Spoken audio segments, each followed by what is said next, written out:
मैं तुम्हें बताता हूं हमारी मोहब्बत मेरे आका से क्यों इतनी ज्यादा है, क्यों इतनी ज्यादा है कि एक वजह बताता हूं।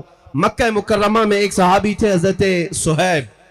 हजरत सुहैब ये जवान थे, इनकी उम्र 25 से 27 साल की, और इनकी जवानी का हाल ये था कि निहायत ही उम्दा और महंगी खुशबू इस्तेमाल करते। मक्का की गलियों से गुजरते तो इनकी खुशबू आती थी। बड़े रईस खानदान से थे, लेकिन मेरे आका के दामन में जब आए, बाप कट्टर दुश्मन था, मां भी कट्टर दुश्मन थी मेरे आका की। वो नहीं चाहते थे कि सुहैब हमारा मोहम्मद सल्लल्लाहु अलैहि वसल्लम के साथ जाए, इसलिए कि रसूल पाक के सहाबा में अक्सर गरीब थे, एक अमीर का बेटा कैसे आ जाएगा।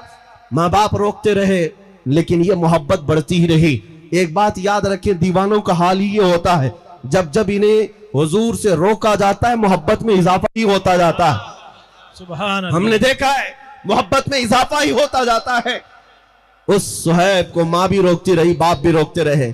वक्त ऐसा आया कि बाप ने धमकी दी कि अगर तू वहां जाना ना छोड़ेगा तो तेरे साथ मैं बहुत बुरा सलूक करूंगा। जब ये जुल्म सहते सहते सुहैब ने देखा कि मेरे आका हिजरत करके मदीने चले गए, मक्का में नहीं थे, तो हजरत सुहैब ने कहा मैं भी अब मक्का छोड़ करके हिजरत करके चला जाऊंगा।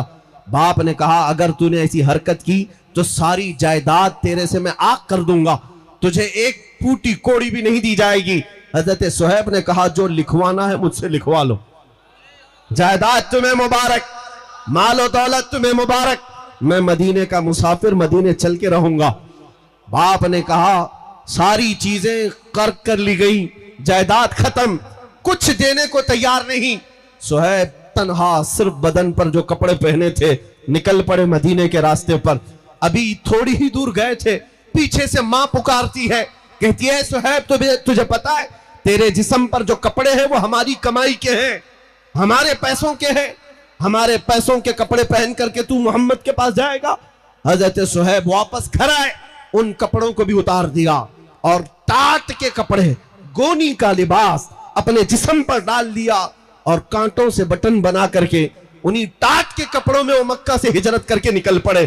उन्हें कोई चीज रोकने वाली नहीं थी। सुहैब जब अपने घर से हिजरत करके निकले, इतने पर भी बस नहीं हुआ, उनके जालिम बाप ने पैसे दे करके मक्का के बड़े बड़े गुंडों को बुलाया और कहा कि मेरा बेटा मदीने के रास्ते पर है, जहां मिलेगा खूब मारो, इतना मारो कि जख्मी होकर वापस वो हमारे घर आ जाए। पैसा लेकर के गुंडे आए, बीच रास्ते में सुहैब तन्हा थे, तन्हा उस आशिक रसूल को गुंडों ने घेर लिया। कभी कोई इधर से नोचता है, कभी इधर से नोचता है, मुक्के मारे जा रहे हैं। वो तन्हा मेरे आका का गुलाम मुकाबला तो करता रहा, लेकिन इतने मार खाया, इतने मार खाया कि नाक पूरी फट गई और खून जारी हुआ, जख्मों से पूरा चेहरा सूज गया, घुटने फूट गए, जगह जगह जख्म हुए, थक हार करके जमीन पर लेट गए। उन गुंडों ने कहा चल वापस मक्का चले जा, इसी में तेरी आफियत है। सुहैब ने कहा अब तो एक बार मैं छोड़ चुका, मौत आएगी तो मेरे मुस्तफा की तलाश में आएगी, इस रास्ते में ही आनी है तो आ जाए। वो भी थक हार करके चले गए। ऐ मेरे अजीजों, ऐ दीवानगाने इश्क़ मोहम्मद, दुनिया आज भी तुम्हारे साथ ये हशर करने को तैयार है। इन जालिमों को बता देना, मॉब लिंचिंग तुम करके किसी आशिक के इश्क को कभी नहीं छीन सकोगे। जितने तुम मारोगे इंशाअल्लाह उतनी ही हमारे इश्क रसूल में इजाफा होगा। सुहैब को मार करके, तोड़ करके, जख्मी करके देख लिया, वापस वो मायूस होकर चले आए। जानते हो पूरा दिन जख्मों की हालत में चूर चूर वो वहीं पड़े रहे। दूसरे दिन कुछ होश आया तो पैदल सफर करके मदीने आ रहे। 9 दिन का सफर, 9 दिन का सफर, 425 किलोमीटर का सफर है मक्का से मदीना। ये पैदल चले आ रहे थे मेरे आका के इश्तियाक में, मेरे आका की मोहब्बत में। इधर मदीने तैयबा में सहाबा कहते मगरिब की अजान का वक्त था, मेरे आका सल्लल्लाहु तआला अलैहि वसल्लम मस्जिद से बाहर आए और करीब अपनी गर्दन ऊंची कर करके बार बार उस तरफ देख रहे हैं जो सफर का रास्ता था। सहाबा पूछते हैं आका कोई कबीला आने वाला है, कोई वफ्द आ रहा है, आज से मुलाकात के लिए कोई कबीला आने वाला है। मेरे आका ने फरमाया नहीं, मेरा एक दीवाना, मेरा एक आशिक आने वाला है। जो जख्मों से चूर है। लोगों ने उसका रास्ता रोका मगर उसे कोई ना रोक सका। सहाबा कहते कौन है जिसका इंतजार मुस्तफा करीम फरमा रहे हैं। थोड़ी देर के बाद सहाबा कहते हैं जख्मों से चूर, खून में लथपथ, तात के कपड़े जगह जगह से फटे हुए। हमने देखा तो ये तो सुहैब है जो मक्का के मालदार का बेटा, जिसकी खुशबू इतनी महंगी थी कि लोग सूंघने के लिए आया करते। आज वो जख्मों से चूर मदीने में आ रहा है। मेरे आका बढ़ करके आगे चलते हैं। जैसे ही सुहैब करीब आए आका ने सीने से सीना लगा लिया, मुआनका किया और अपने बदन पर जो चादर थी वो निकाल करके सुहैब रूमी को पहनाया और कहा अल्लाह तेरा भला करे। हजरत सुहैब के जुमले सुनो। ऐ मेरे अजीजों, यही मेरे बयान करने का मकसद है। जिसको लोगों ने तोड़ा, माँ ने मारा होगा, बाप ने मारा होगा, गुंडों ने पीटा होगा, माल छीन लिया होगा, लेकिन जब वो थका हारा गुलाम मदीने पहुंचता है, मेरे आका के सीने से सीना लगता है, रसूल पाक चादर पहनाते हैं, तो देखो सहाबा कहते हैं सुहैब के चेहरे पर हमने खुशियों के आसार देखे। ऐसा लगता था कोई जख्म भी नहीं, कोई दर्द भी नहीं। उसके बाद अपने दोनों हाथ फैलाकर कहता है, सुहैब कहता है मेरे दोस्तों अब तो मुझे किसी गम का एहसास भी नहीं। दुनिया छूटती है छूटे, मुस्तफा की चादर मेरे पास है। नारे तकबीर, नारे रिसालत, सुभान अल्लाह सुभान। वो सुहैब है जानते हो जिंदगी भर मदीने तैयबा में उसी चादर पर बसर करते रहे। और जब मौत का वक्त करीब आया वसीयत करके जाते हैं लोगों मेरी ये चादर मुझसे जुदा ना करना, जब मुझे कफन देना तो इसी चादर में कफन देना। इसलिए कि दुनिया में अगर सबसे ज्यादा मोहब्बत करने वाली कोई जात है तो वो माँ होती है, बाप होता है। लेकिन मेरे साथ तो मामला ये है मुझसे मोहब्बत करने वाली माँ ने भी छोड़ दिया, बाप ने भी छोड़ दिया। मेरी अजीज माँ ने मेरे कपड़े उतरवाए। किसी की माँ छोड़ दे, बाप छोड़ दे, उस वक्त मदीने का आका तन्हा नहीं छोड़ता। सुभान अल्लाह, हमारी मोहब्बत की वजह, यह है हमारी मोहब्बत की वजह। अजीजान गिरामी, मैं दुनिया को एक कहता हूं अगर माँ भी हमारी छोड़ दे, बाप भी हमारा छोड़ दे, मगर गुंबदे खजरा का मक्खी हमें तन्हा नहीं छोड़ता, वो तन्हा कभी नहीं होने देता। एक रिवायत मौजूद है, तुम समझते क्या हो नौजवानों, हो सकता है आज तुम्हें ये ग्लैमर की दुनिया ने का देखा हो, तुम्हें ये बॉलीवुड और हॉलीवुड की फिरकियों ने अपनी तरफ खींच लिया होगा। मैं समझता हूं हमारे बच्चे थोड़ी देर के लिए भटक गए होंगे, लेकिन सिर्फ अखलाक में, आमाल में। लेकिन आज भी तुम्हारे सीने में मेरे आका का वो चिराग जल रहा है। अगर हुजूर की मोहब्बत का चिराग ना होता तो इस मजमे में आते भी नहीं। और मुझे पता है मुझे सुनने वाले होते कौन हैं, जाहिर सी बात है। वाह वाह वाह। मैंने महसूस किया है मुझ जैसे खतीब को बहुत कम लोग सुनते हैं। वैसे तो दूर बैठ के बहुत सुनते हैं, लेकिन करीब आने वालों को मैंने महसूस किया है कई लोग ये सोचते हैं ये मौलाना के साथ खड़े रहेंगे कल को हम पे भी केस हो जाएगा, ये फुल रडार में है, इनको भी पकड़ लेंगे उनको भी पकड़ लेंगे। लेकिन अल्हम्दुलिल्लाह यहाँ जो बैठे हुए हैं, ये यहाँ जो आए हुए हैं, ये वो लोग हैं जिनको दुनिया डराती नहीं, या दुनिया डराए तो ये डरते नहीं, बल्कि ये वो लोग हैं जिनकी माओ ने दूध के साथ इश्क रसूल भी पिलाया हो। सुभान अल्लाह सुभान अल्लाह। आपके सीनों में वो इश्क की चिंगारी अभी मौजूद है, बस इसे शोला बनने की देर है। इस चिराग की लौ को थोड़ा सा और बुलंद होने की देर है।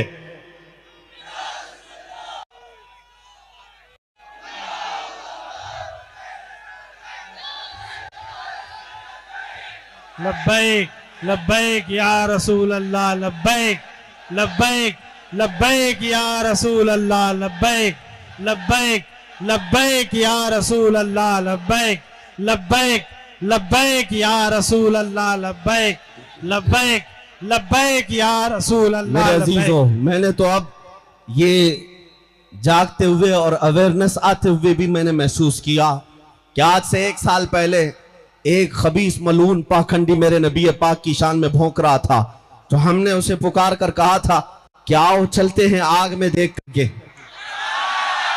आपको पता होगा, पता होगा मेरे अजीजों, हमारे जज्बात से कोई मंसूबाबंदी नहीं, कोई प्लानिंग से नहीं, बल्कि दिल जब दुखता है तो यही मैंने कहा, इश्क कुछ भी कर सकता है। बेखतर कूद पड़ा आतिशे नमरूद में इश्क। हुजूर की मोहब्बत है, हुजूर का नाम है। हमें तो इतना पता है, हदीसों में हमने पढ़ा है, हजरत जाबिर रज़ियल्लाहु ताला अन्हु सहाबी रसूल हैं, हुजूर की घर में दावत किया। मेरे आका दावत में आए, खाना खाने के बाद अपने हाथ दस्तरखान पर पहुंच लिया। हजरत जाबिर कहते हैं वो दस्तरखान उठाकर मैंने तबर्रुक के लिए रख लिया। वो बदअकीदो सुनो, तबर्रुक रखना भी सहाबा की सुन्नत है। हजरत जाबिर उस दस्तरखान को उठाकर रखते हैं, लेकिन रिवायत में मौजूद है कि जब कभी वो दस्तरखान मैला होता, हजरत जाबिर उसको पानी से नहीं धोते, भड़कते हुए आग के तंदूर में डाल देते थे। कपड़े का दस्तरखान आग में डालते, थोड़ी देर के बाद उसको आग से निकालते, पूरा मैल निकल जाता, एक रुआ भी नहीं जलता था। हदीस में मौजूद है। किस वजह से? कपड़े को तो आग जलाती है, लेकिन उस कपड़े को मेरे आका ने अपने हाथों से जो पोंछा था, अपने हाथों से जो मसा किया था। हमने ये रिवायतें पढ़ी है, जब मेरे आका दस्तरखान को हाथ लगाएं वो कपड़ा नहीं जल सकता, तो उस नामे मुस्तफा पर उनका कोई गुलाम अगर चल जाए, मुझे इस बात का यकीन था, मुझे इस बात का यकीन था कि अगर आग पर भी हुक्म चलता है तो मेरे मुस्तफा की हुक्मरानी है। रब्बे जुल जलाल का हुक्म है, मेरे मुस्तफा की रजा के बाद ही वो हमारे लिए कुछ गजन पहुंचा सकती है। अजीजान गिरामी वकार, मैंने जो बात कही वो ये थी कि 1 साल से हमने ये भी देखा है हमारे बच्चों को जागते हुए। 1 साल पहले हमने पुकार कर कहा था, लेकिन उसके बाद मैंने महसूस किया, महीना गुजरा, 2 महीना गुजरे, हर जगह से आवाज आने लगी, बच्चे जवान बेदार नजर आने लगे। एक वाकया मेरी आंखें भिगो देता है, मैं आपके सामने वो तहदीस नेमत के लिए अर्ज करता हूँ। एक बार एक नौजवान लड़का हमारे पास आया और कहने लगा कि हजरत, उसका होलिया देख कर के अजीब था। मुंबई का रहने वाला, हिप्पी कट है, फटी जीन्स पहना हुआ है, इधर बालियां हैं, कड़े भी है, और पूरी दाढ़ी में भी डिजाइन, टैटू भी लगे हुए हैं, जो एक अजीब सी कैफियत बना करके वो आया हमारे पास। कहा नशा भी करता था, दिन रात नशे में रहने वाला, और मुझसे कहता है मौलाना मैं तो मस्जिद में कम आया करता हूं, मुझे पता नहीं, लेकिन मेरे ये हालात अपनी जगह पर, नशा भी होता है, मैं तौबा कर लूंगा, लेकिन मुझे अभी मेरे दोस्त ने आपकी एक वीडियो बताई जिसमें आप किसी मलऊन को, गुस्ताखे रसूल को ललकार कर कह रहे हैं कि आग में कूदने का वक्त आया है। मुझे पता नहीं होता क्या है, लेकिन मेरा दिल बेकरार था, मैं आपसे मिलना चाहता था, और आपसे मिलकर सिर्फ इतना कहना चाहता हूं, मौलाना आप नहीं जाएंगे, मैं पहले जाऊंगा, मैं पहले जाऊंगा। होलिया देखो, कैफियत देखो, किस अंदाज में रहते हो। मेरी आंखें भीग गई। फिर मैंने बारगाह मुस्तफा में देख करके अल्लाह के हबीब सल्लल्लाहु अलैहि वसल्लम की बारगाह में हाथ जोड़ करके ये अर्ज किया था, आका आपके ये गुलाम गुनहगार तो हो गए हैं, गद्दार नहीं हुए। नारे तकबीर, नारे रिसालत, सुभान अल्लाह, सुभान अल्लाह। हुजूर के नाम पर ये नहीं कि सिर्फ नमाजी आगे बढ़ेंगे, सिर्फ हज करने वाले हाजी ही आगे बढ़ेंगे, ये नहीं है कि परहेजगार ही आएंगे। मैंने अब महसूस किया है हमारी कौम के वो बच्चे जो मस्जिद नहीं आए या फिर गलत रास्ते पर भी थे, लेकिन जब हमारे करंट के तार को किसी ने छेड़ा है तो इन नौजवानों में भी बेकरारी देखने को मिली है, ये बेचैनी देखने को मिली है। क्यों? इसलिए कि ये हमारा बच्चा हालात से और नफ्स की वजह से बहक तो गया है, लेकिन अभी मेरे आका के कदमों को छोड़ा नहीं है। इसीलिए दुनिया वालों संभल जाओ, ये नबी पाक के गुलाम अभी बेदार भी हैं और जिंदा भी हैं।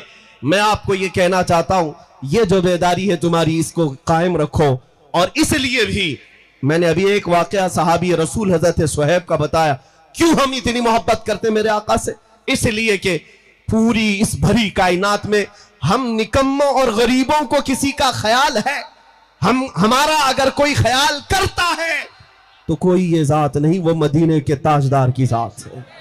तुम्हें पता है मेरे आका ने फरमाया कि अगर एक कांटा भी तुम्हारे पांव में चुभता है, उम्मतियों सुनो, ए जवान बच्चों सुनो, मेरे आका फरमाते हैं तुम्हारे पांव में कांटा भी चुभता है हुजूर फरमाते हैं उसका दर्द मुझे भी होता है। कौन है ये दर्द का एहसास करने वाला? हमारे बच्चे बिलक बिलक करके मर गए, कहां है वो सारे बड़े लीडर? हमारी माएं, हमारी बहनें आज बेआबरू होती चली गई। कहां है हमारे वो लीडर जो हाथ रखने को भी तैयार नहीं? आज हमारी हमारे इन जख्मों को कोई पूछने वाला भी नहीं। इसलिए नौजवानों, मैं तुमसे बार बार ये कहता हूं, यहां आसरा और सहारा कोई नहीं है। जिसको तुम मसीहा समझते हो, ये वही जालिम है जो शहद दिखाए और जहर पिलाए, शहद दिखाए और जहर पिलाए।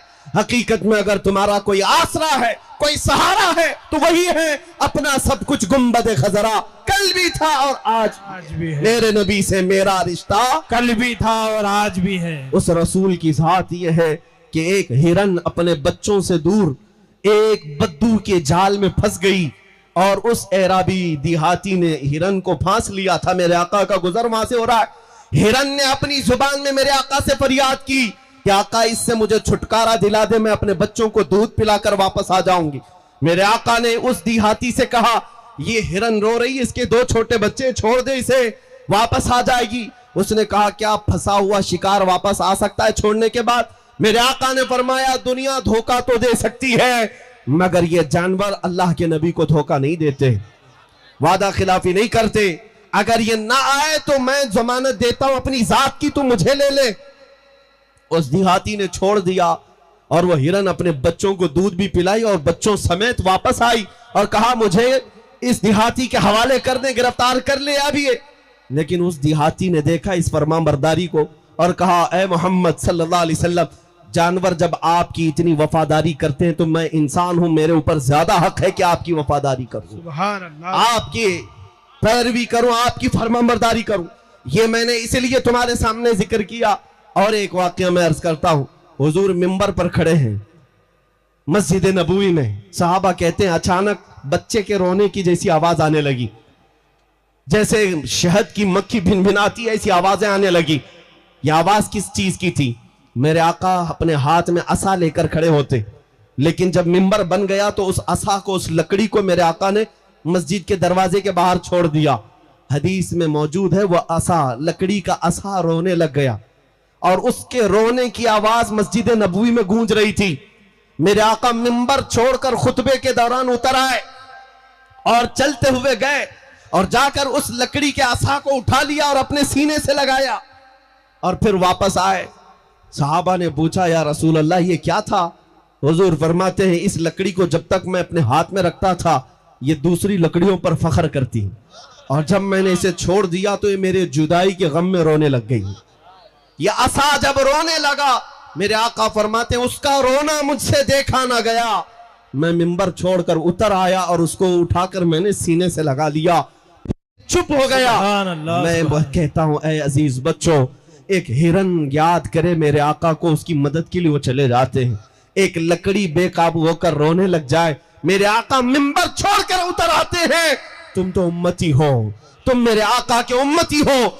अगर फरियाद करते आज तो ये बात दूर नहीं है, नामुमकिन नहीं है कि इधर अगर जालिम तुम्हारी गर्दनों पर तलवार रखे, कोई डरने की बात नहीं, तलवार बाद में चलेगी, मुस्तफा का चेहरा पहले सामने होगा। सुभान अल्लाह, सुभान अल्लाह। मेरे आका की जियारत होगी, वो हमें तन्हा कभी नहीं छोड़ेंगे, बेशक वो तन्हा कभी नहीं छोड़ेंगे। यही वो मोहब्बत और यही वो आसरा है जिसे ये फकीर लेकर पूरे हिंदुस्तान में घूम भी रहा है। मैं तन्हा चलता हूं। मैंने उन लोगों से भी कहा था, तुम भोग भोग करके मेरे आका को 10-10, 12-12 बॉडीगार्ड के बीच में रहते हो, तुम्हारा हाल तो ये है शैतानो, तुम्हें टट्टी करने के लिए भी बॉडीगार्ड की जरूरत पड़ती है। हाँ, यह हकीकत बात है, बगैर उनके तो तुम वो भी नहीं कर सकते।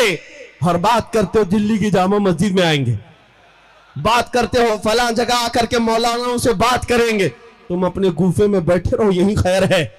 और ये भी याद रखो, जब तक तुम्हारे नाजायज आका हैं तब तक तुम्हारी खैर है, और तख्ता बदलने में देर नहीं लगती। हमने तारीख पढ़ी है, कोई अगर ये समझता है कि मैं बहुत सख्ती के साथ पूरे इन तमाम तख्तों पर काबिज रहूंगा, तो जरा फिरौन को भी पढ़ के देख लेना, जरा नमरूद को भी पढ़ के देख लेना। और शद्दाद हारून कारून को भी पढ़ के देख लेना, तुम उनकी जूतियों तक भी नहीं पहुंचते। वो बहुत बड़ी हुकूमत के मालिक थे, पूरी दुनिया पर राज करने वाले थे, और उम्र भी उनको अल्लाह ने 500-500 साल की दी थी, और 1000 लोगों से तन्हा लड़ सकता था नमरूद, फिरौन।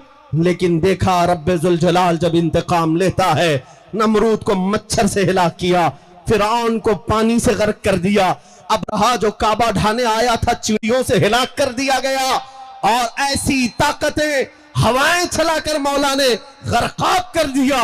और इनको तो इतना भी नहीं है, न तुम्हारे पास कारून की दौलत है, न फिरौन का तख्ता है, न शद्दाद की जन्नत है, न तुम्हारे पास हामान जैसी ताकत है।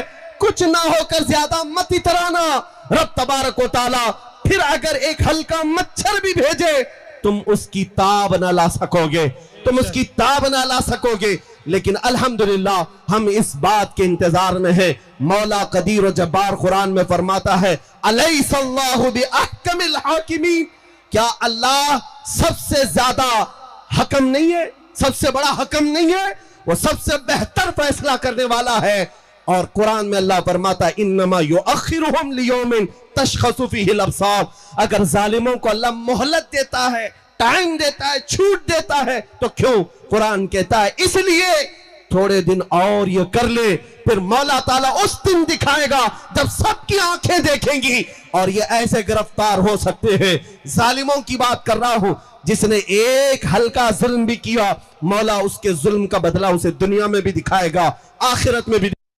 इसलिए मैं अपने बच्चों से कहता हूं, निराशा होने की, मायूस होने की कोई जरूरत नहीं। मेरा दिन कल फल फूल रहा था, मेरा दीन आज भी फल फूल रहा है। इस्लाम था, इस्लाम है, इस्लाम रहेगा, इस्लाम था, इस्लाम है, इस्लाम रहेगा, कोई कुछ नहीं बिगाड़ पाएगा।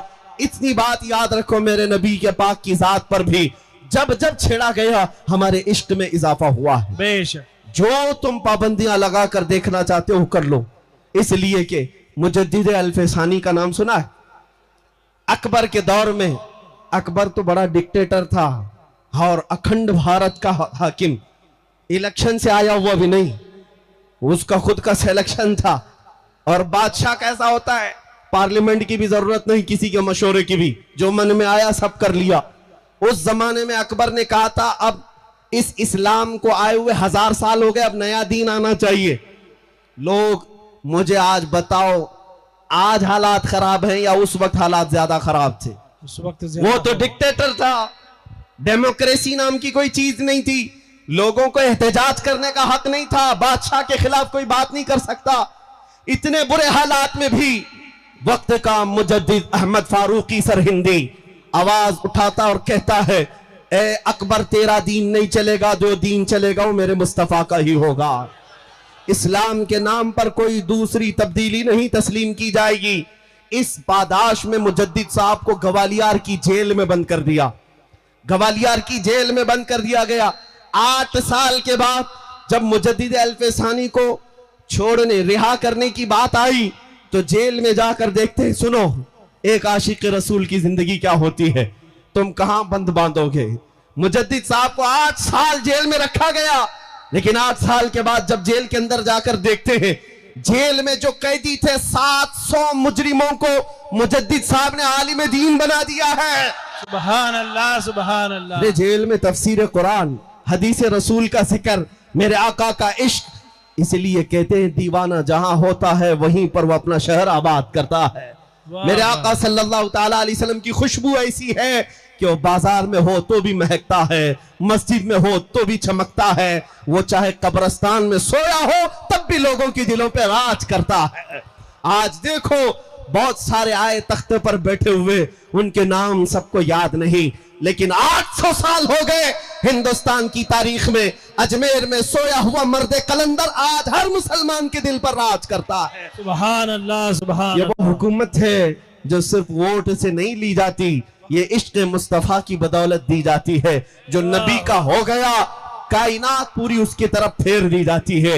आज मेरे अजीजों, मुझे भी अगर आप सुनने आए हैं या मुझे ये मिंबर पर खड़ा किए हैं, तो इसलिए नहीं कि किसी सियासी पार्टी का बड़ा नेता है, बल्कि ये रात के इतने पहर गुजर जाने के बाद इज्जतों के साथ अगर मुझे आप देखते हैं तो सिर्फ इसलिए जब तक बिके न थे तो कोई पूछता न था।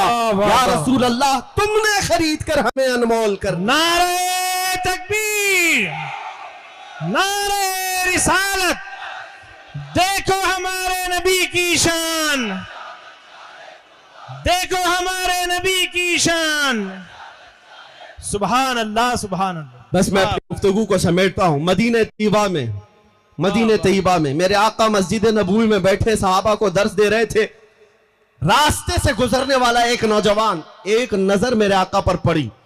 यहूदी घर से ताल्लुक था, माँ भी यहूदन बाप भी यहूदी, लेकिन नौजवान दरवाजे से खड़े होकर देखता रहा और मेरे आका की मनमोहनी सूरत, वो जो दिलों को लुभा जाए, देख करके ऐसा दीवाना हुआ कि खड़ा ही रह गया और हुजूर की मीठी बातें सुनते सुनते वहीं खड़ा रह गया।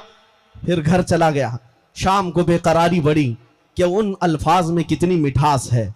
एक बात याद रखना, जो नबी पाक सल्लल्लाहु ताला अलैहि वसल्लम की तरफ देखता है या हुजूर की तरफ आता है, ये वही दिल आएंगे जिन दिलों को अल्लाह पाक करता है। जिन दिलों में कुत्ते पहले से भरे हुए हों, उन्हें मेरे नबी का चेहरा क्या समझ में आए।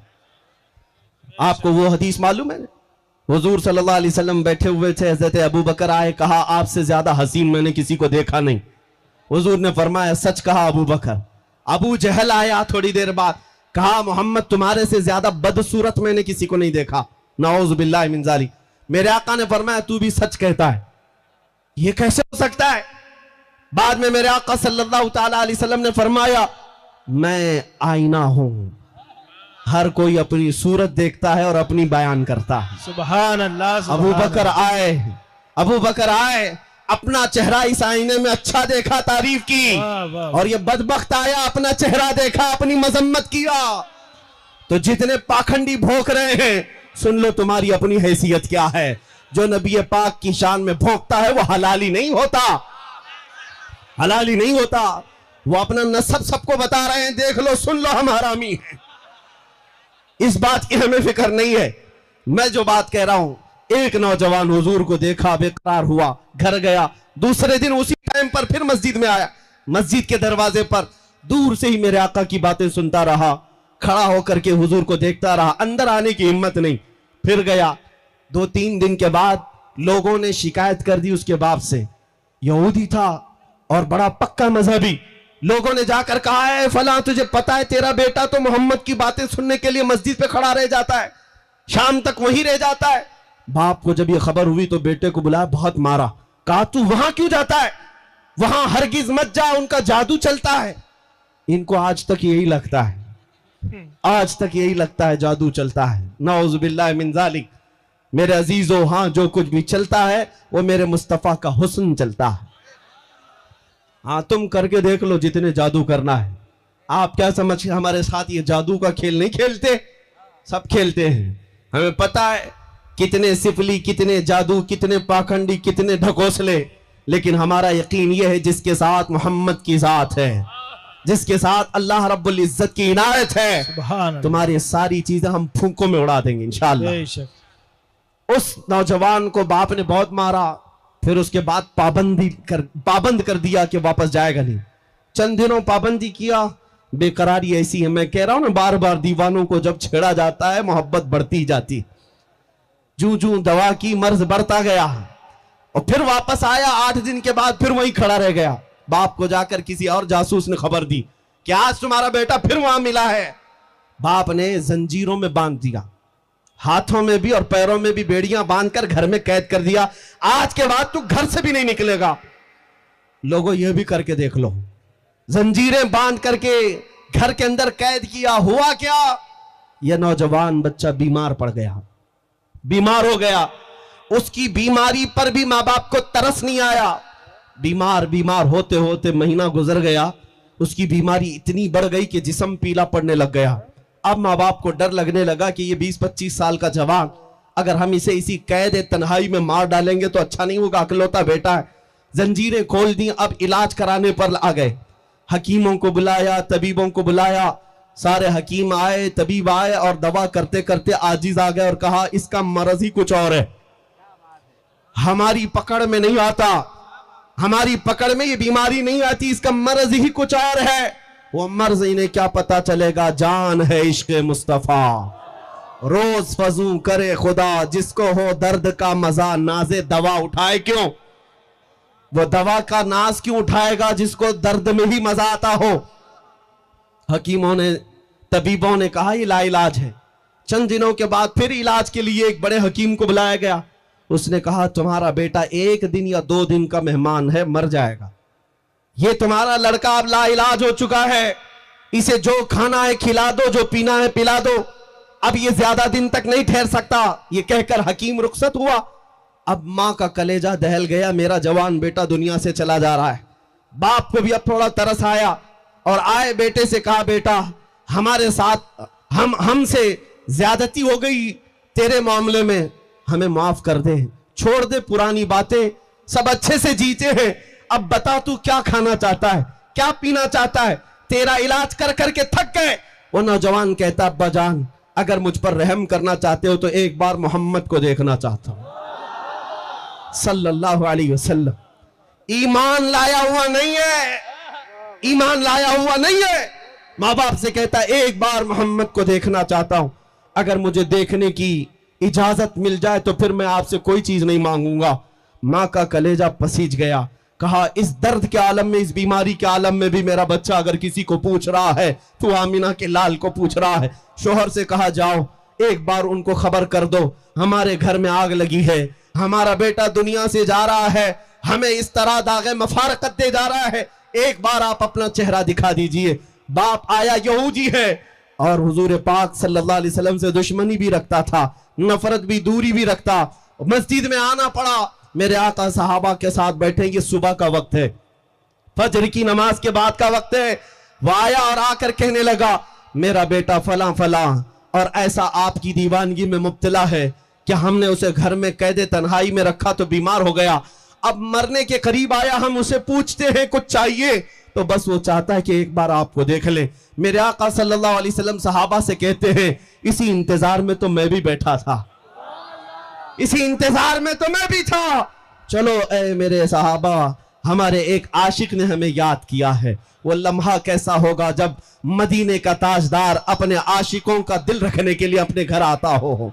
इसीलिए हमारा अकीदा यह है, सुना है आप हर आशिक के घर तशरीफ लाते हैं।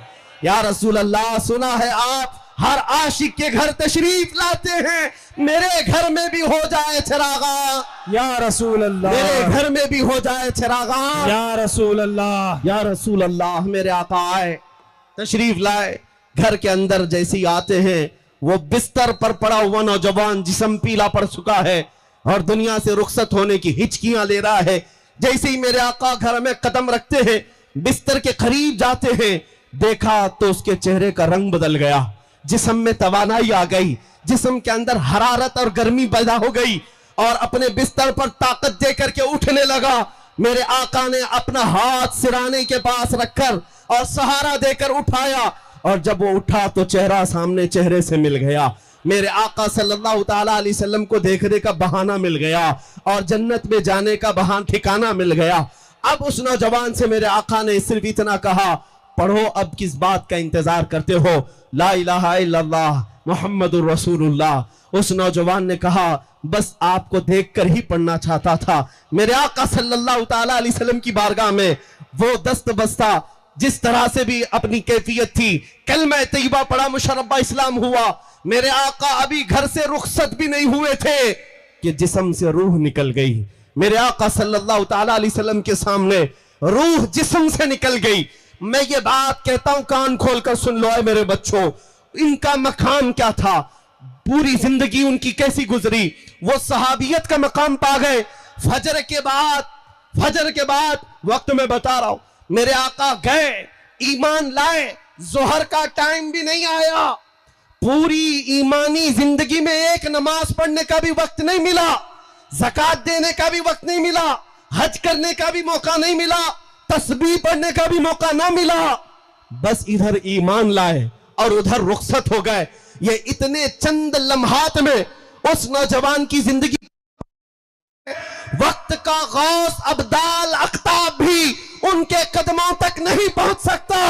इसलिए कि सहाबी के मकाम को कोई गौस भी नहीं पहुंचता, इसलिए कि उस सहाबी को उन चंद लम्हों में अगर कोई चीज औजे सुरैया पर पहुंचाती है तो नमाजें, तस्बीह, जिक्र, अस्कार नहीं, बल्कि चेहरे रसूल को एक बार देखना उन्हें आसमान की बुलंदी पर पहुंचाता है। सुभान अल्लाह, सुभान अल्लाह, अल्लाह अकबर, या रसूल अल्लाह, या अली, लब्बैक लब्बैक या रसूल अल्लाह, लब्बैक लब्बैक लब्बैक या रसूल अल्लाह, लब्बैक लब्बैक लब्बैक या रसूल अल्लाह, लब्बैक लब्बैक लब्बैक या रसूल अल्लाह। मेरे अजीजों, ये बात अब तवज्जो से सुनो। एक नौजवान को चंद लम्हों के लिए अगर मेरे मुस्तफा का दीदार मिल जाए, वो पूरे जमाने के गौस, अब्दाल, अख्ताब, नुजबा, शुरफा से भी बढ़ जाता है, बहुत बुलंद मकाम पा जाता है। गौसे पाक रज़ी अल्लाह तआला अन्हु का यह फरमान सुना है आपने? आपसे पूछा गया था सहाबा का मकाम बड़ा है या गौस का? आपने क्या कहा था? जो रसूलुल्लाह के सहाबी जिहाद में जाते, जिन घोड़ों पर बैठकर जाते, उन घोड़ों की टाप के नीचे से जो धूल उड़ती थी, उस धूल तक भी कोई गौस नहीं पहुंच सकता। इसलिए कि सहाबी को जो मकाम मिला है वो दीदार रसूल की वजह से मिला है। इसीलिए अपना सब कुछ गुंबद खजरा, अपना सब कुछ गुंबद खजरा। इस बात को याद रखो मेरे अजीजों। मैं इसी बात को गुनगुनाता हूं, मेरा तो सब, मेरी बहार आप ही से तो है, रसूल पाक सल्लल्लाहु अलैहि वसल्लम की। मैं बेकरार था, मेरा करार आपसे है। वाह वाह वाह। हुजूर मेरी तो सारी बहार आपसे है, आपसे है। हमारे पास जो कुछ भी है वो मेरे मुस्तफा की वजह से, बेशक हुजूर अकरम सल्लल्लाहु अलैहि वसल्लम की वजह से।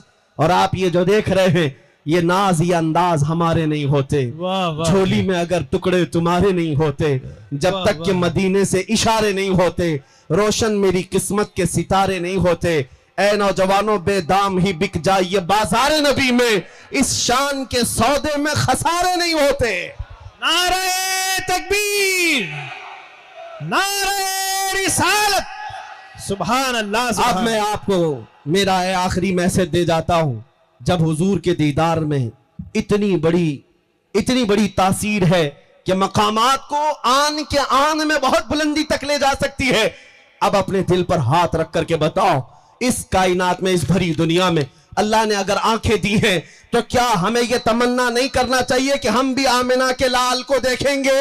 इंशाअल्लाह जरूर। क्या ये तमन्ना हर मोमिन की नहीं होनी चाहिए? होना चाहिए। मेरे अजीजों, अगर सच्चे दिल से तुम्हारी तमन्ना है तो क्यों बारगाह मुस्तफा में ये नहीं कहते, मेरे आका आओ कि मुद्दत हुई है, हाय हाय हाय, मेरे आका आओ कि मुद्दत हुई है, तेरी राह में अखियां बिछाते बिछाते, तेरी हसरतों में, तेरी यादों में बड़े दिन हो गए हैं घर को सजाते सजाते। वाह वाह। और जिस दिन तुम ये तैयारी कर ले जाओ कि मेरे आका आने वाले हैं, सच कहता हूं तुम्हारी आंखें बेहयाई से बच जाएंगी। वाह। रात की तन्हाई में जो गंदी तस्वीरें या गंदी फिल्में तुम्हारा ईमान तबाह कर रही, आज सिर्फ इस तसव्वुर से सारी बुराइयां खत्म हो जाएंगी। मैं अपनी आंखों को अगर आज से बचा कर रखूंगा तो सिर्फ इसलिए कि मुझे मकीने गुंबद खजरा को देखना है, मेरे आका का दीदार करना है। क्यों ना कर सकते हो? क्या ये मुहाल बात है? ये नामुमकिन बात है? मुफ्ती आजम हिंद दुआ करते थे, कुछ ऐसा कर दे मेरे किरदिगार आंखों में, हमेशा नक्श रहे रूए यार आंखों में। उन्हें ना देखा तो किस काम की है ये आंखें कि देखने की है सारी बहार आंखों में। कोटा के गयूर नौजवानों, ए यहां पर रहने वाले सुन्नी सही उल अकीदा नौजवानों, आज के दिन से ये तय कर लो, ये सारी अय्याशियां जो मेरे मुस्तफा से मुझे दूर करती हैं, ये वो दुनियावी लुत्फ अंगीजियां जो मुझे मेरे नबी की मोहब्बत से दूर करती हैं, मैं सबको ठुकरा दूंगा। आपको जंग बद्र का वो एक बच्चे का वाकया बता दूं। हजरत मुआज 13 साल की उम्र है, जिसने अबू जहल को काट कर रख दिया था।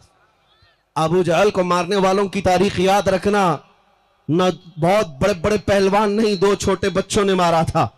अल्लाह की मसलहत, उस मुआज के कंधे पर एक काफिर ने तलवार चला दी, कंधा कट गया और बगल से चमड़ी लटक रही थी, पूरा हाथ नहीं, बगल से चमड़ी लटक रही है। लेकिन उस 13 साला बच्चे की ईमानी कुव्वत को तो देखो, वो उस मैदान में अपने हाथ में दूसरे तलवार लेकर फिर मैदान में आ गया।